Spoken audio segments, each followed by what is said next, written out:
I am CouchCube and this is the top 25 couch co-op PlayStation 4, PlayStation 5 games. This is number 18. Link in the description for the full playlist, annotations, all that jazz. We are looking at the new Teenage Mutant Ninja Turtles. This is not number 18. It's made by the people that made number 18, which is interesting because I can get a bit of a vibe from them with the new Mutant Ninja Turtles game.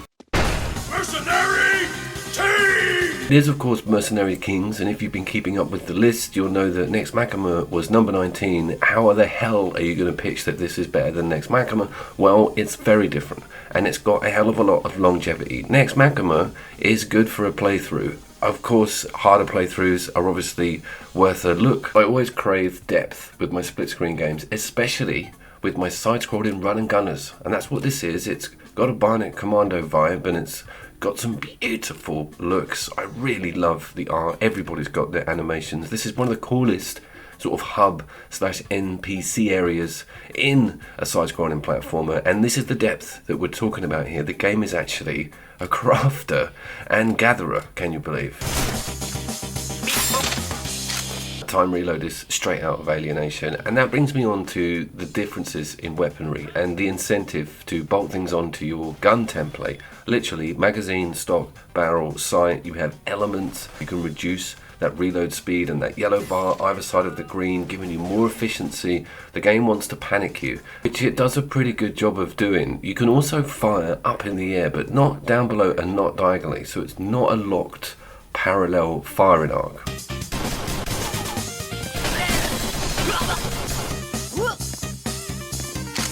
I'm now looking at two-player split screen mode. Now this brings me on to my second selling point, which initially jarred me, and it's that map screen that's permanently placed in those bottom two windows. If you remember a game called Cave Story or anything else that exists within a semi-open world map that has objectives in it that you have to get to, there may be stages, there may be keys, locked doors. On this one we had to use some C4 to get through a barricade to get to a boss. It's very strictly timed, and it gives so much more of an angle to what would normally be a run and gun side-scrolling platform shooter. Neon Chrome, this game is not.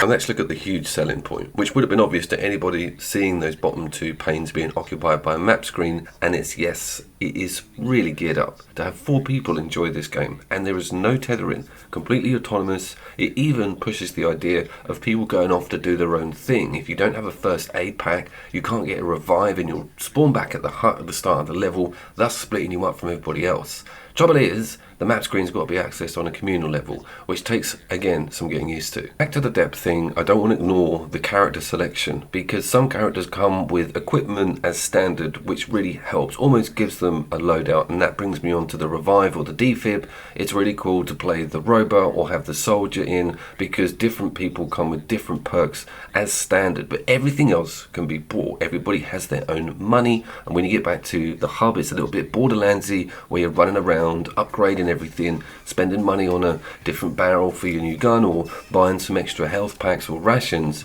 The depth is so cool, and it really comes into play when 4 people start thinking about how to take on an objective.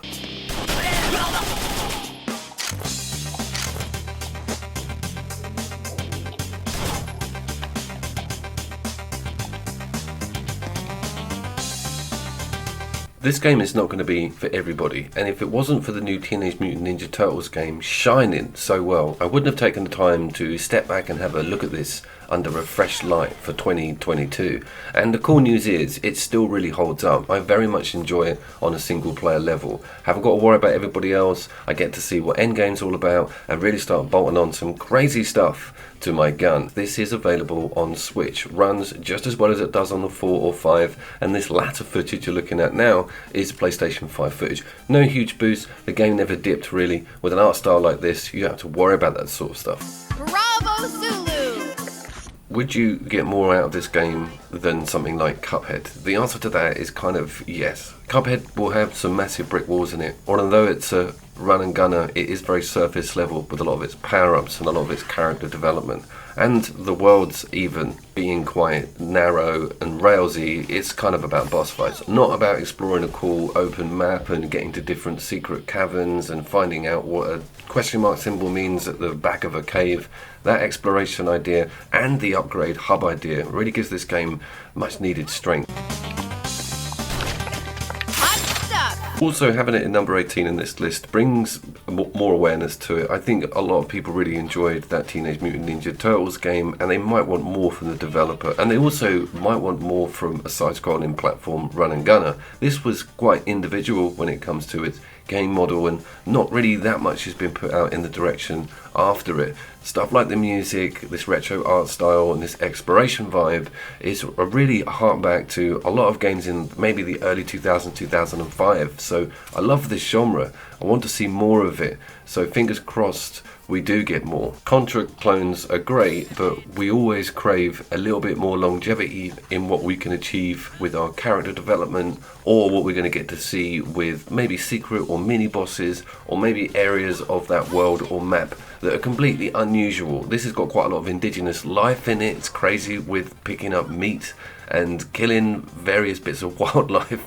It's quite brutal, the way that it pushes its gathering techniques, but it's cool, and you get to see the results when you get back to the hub and start making a brand new gun or giving yourself a riot shield. Some great equipment is available very early on in the game.